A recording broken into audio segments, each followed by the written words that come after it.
What's up, Corner? Hi, I'm Francisco. Welcome to Real Talk, KTIG's talk show. In today's show, we have some of our content creators from CHS here to talk about themselves.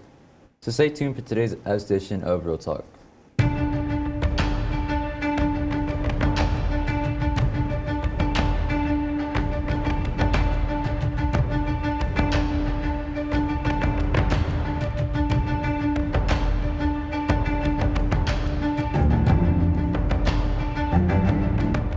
Once again, today we'd like to welcome our special guest panel. Let's start by welcoming our guests. So if y'all just want to introduce yourselves and individually.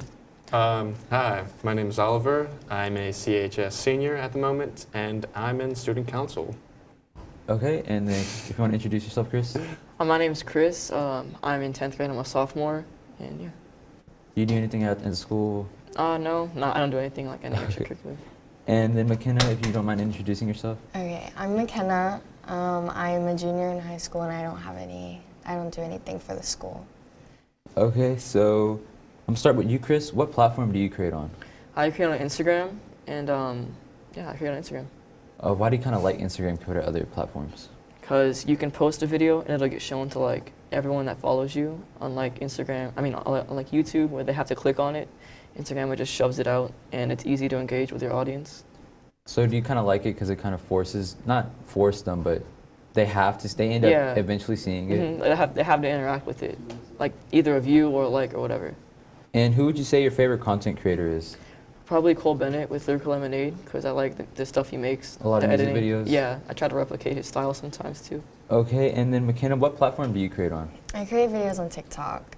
And why do you like TikTok compared to other platforms? Because it's so diverse, and you can just post whatever you want, whenever you want. Okay. Do you kind of take that to your advantage?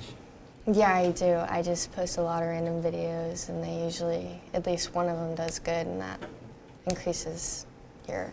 Okay, and who is your favorite content creator? Probably Polo Boy. Okay, okay. Oliver, what platforms do you create on?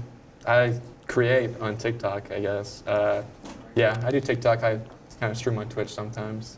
Okay, and why do you like those two platforms? I like TikTok because of the way the time duration is on that app. You have to be limited to at least, I think, 30 seconds. So you kind of can just post some sparse, nonsense. Short content? Yeah, and it has a tendency to blow up sometimes. I just think that's funny. Okay, and who's your favorite content creator? I like the Game Theorists. I think he makes very intriguing content. I think it's very nice to watch. Have you heard he's gonna be on Jeopardy? I did, yeah. Audition for that? He's trying to petition to be a Jeopardy host. Or something like that. I don't actually really care, because he's kind of whatever. You're not a fan of him? No, I'm a fan of his intellectual work, but as a character, I don't know if I like him very much. Not really? Okay. Okay, thank y'all so much for sharing, guys. Next up, we'll talk more with our guests about the content they make right after this quick break.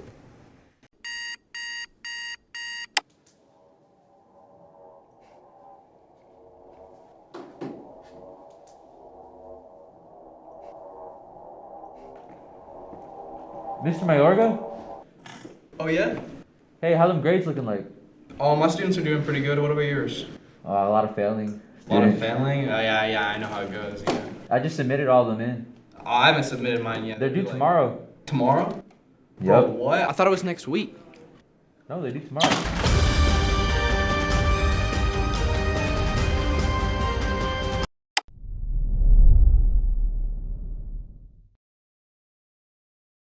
Welcome back, guys. Let's dive into more questions about y'all's content. So Chris, you said you make videos on Instagram. Do you want to tell me kind of what they are? So basically what I do is I get songs, right? And then I kind of make my own music video to them. Okay. But they're of course only a minute long, because you can't post more than that on Instagram. But I try to do it like that, and I edit them. So I put me in them sometimes, but that's very once in a while. I just record things I see and stuff like that, and just make cool edits of them. Okay. What is your editing process like, or what kind of style do you edit with? So what I do is I record something, and then I just it's very bare, just videos and stuff.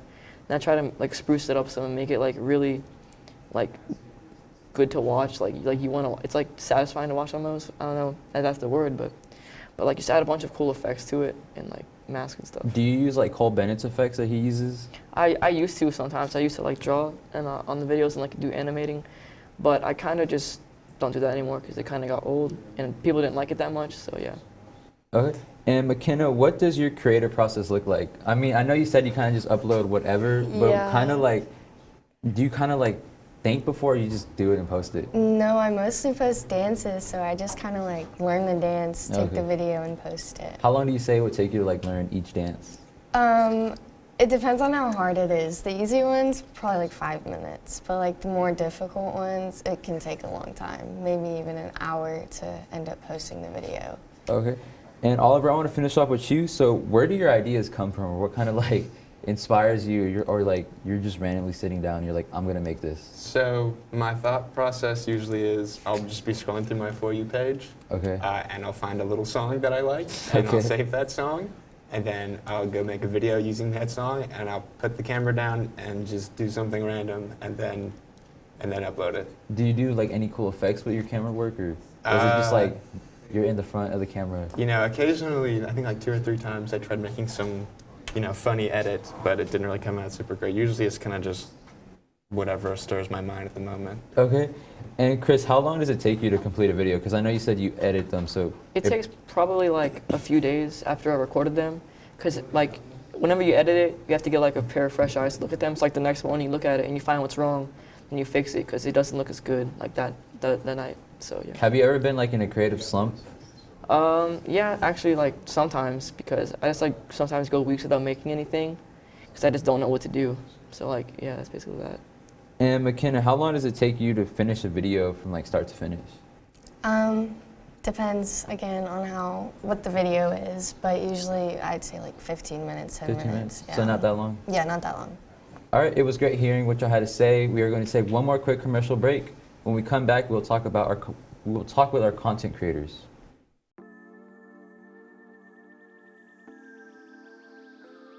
In honor of Hispanic Heritage Month, we want to tell you a little about Frida Kahlo, a Mexican painter known for her many portraits, self-portraits, and her works in which were inspired by the nature and artifacts of Mexico. Kahlo was born on July 6, 1907 in Coyoacán, Mexico, to a German father and a mother of Spanish and indigenous descent. In her teens, she was severely injured when a bus collided with a trolley, causing a metal handrail to break off and pierce her pelvis. As a result of the crash, she was left with chronic pain and wore a plaster corset throughout her life. To pass up time, she took up painting with watercolors.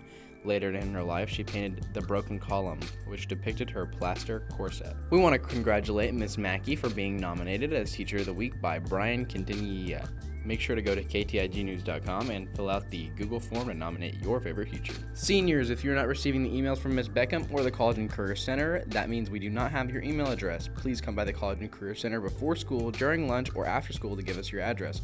You are missing some very crucial information regarding FAFSA, scholarships, college visits, and other important information and deadline dates. The CDC will have its first meeting on Wednesday, October 6th at 2:45 p.m. The CDC? Yes, the CDC, the Cultural Diversity Club. The Cultural Diversity Club is a new club here at Conroe High School that is open to all students who would like to learn more about and celebrate the many different cultures that exist here in Conroe High School and in America. The Conroe Noon Lions Club is offering 3 separate scholarships, all of which the top 3 applicants for each one will receive $1,000. The scholarships consist of writing an essay on innovation and change, diabetic awareness essay, and an anti-vaping speech contest. Check Naviance for more dates and info. Conroe ISD is hosting a college night for students and parents to attend on October 12th from 6:30 to 8:30 at Lone Star Convention Center. Over 100 colleges and universities will be represented at this event. This is an opportunity for you to come learn more about colleges this week and ask questions about colleges, majors, and financial aid opportunities. You do not want to miss this event. Tyler Junior College is one of the largest community colleges in Texas with over 12,000 students enrolled, with more than 115 degree and certificate programs plus extensive training and technical programs. TJC is the best first step for many students, whether they plan to transfer to a four-year institution or gain the skills they need to go directly into the workforce. TJC offers rigorous academics, 62 national championships in athletics, fine and performing arts programs, several housing opportunities, and organizations and clubs that reflect student diversity. If you want to attend a two-year college and still have a four-year university-like experience, Tyler Junior College may be the place for you. To close out today's show, we want to talk more about y'all's content. So Oliver, what does the average amount of views you get per video look like? I would say back in my glory days, because I haven't been posting as much recently, a good day would be around maybe 15,000 interactions and 25,000 views or something like that. Okay, and what does your audience look like? My audience is comprised of mostly women ages 15 to 23. Okay, and how do they interact with your videos? Usually just, nice little compliments every now and then. Maybe DM me a nice little meme or something, Okay. something funny. I don't know. And Chris, what does the average views you get per video look like? Not that much, because I only have 500 followers. For around 400 views, but some get 1,000 views. It just depends. Depends on the video you upload. Yeah, it depends how much I promote it and stuff like that. And McKenna, what does your audience look like? It's definitely mostly cheerleaders and teenage boys. Okay, how do you feel after you upload a video? Usually anxious, actually. I get really Nervous? yeah, because I don't know who's gonna see it and what they're gonna think about it, and it's just a lot to take in. And Chris, how do you feel after you upload a video? Accomplished, because they take days to make. So once you upload it, people start commenting stuff. It's pretty nice to see, and it makes you proud. So do you ever feel anxious about it? If it's gonna do good or bad? Not really, because if I don't like the video, I'm probably not gonna post it. But I've never gotten any hate really for the videos I made. Or do you just feel satisfied that you actually put the video out? Yeah, because I don't post too much. Whenever I do post, I make sure to make it good, and I feel satisfied whenever it's out. So. Okay, and Oliver, how do you feel after you upload a video? There's a slight tinge of regret usually. Okay. But for the most part, I don't really have any kind of solid opinion on anything because I didn't go into making videos expecting to be successful. So literally, whatever happens, happens. I don't care. And since you said you kind of have a little bit of success, have you used that to make any opportunities with Twitch or just any other platform? Yeah, I've tried branching out and doing stuff. I tried starting a podcast actually with How did one of that go? I never got around to it. I lined up a few sponsors and that kind of just stopped doing stuff. So maybe one of these days I'll return. So how do sponsorships work? Well, for the most part, people just reach out to me on Instagram and they'll just it's not usually some kind of compensation or whatever. They're just we'll give you our little product for free if you endorse it. And usually I would just ignore it. So I was trying to make some kind of, for the podcast, some lineup of people who are willing to endorse with physical cash. Okay, and where can we find all of y'all at? Again, just one more time. Instagram. Instagram? Where I am, yeah. TikTok. Oliver McJohn on TikTok. Oh, wait. And Yeah, you can say your name. Okay, mine's kkenna.grace. Go follow me. And for yours? Mine is the K editor, but EDTR, not EDITOR, Okay. so it's shortened. And well, this is all that we have for Real Talk today. Thank y'all so much for being able to talk to me about y'all's content. Make sure to tune in next week for another episode of Real Talk. Also, don't forget CHS, be the reason someone smiles today.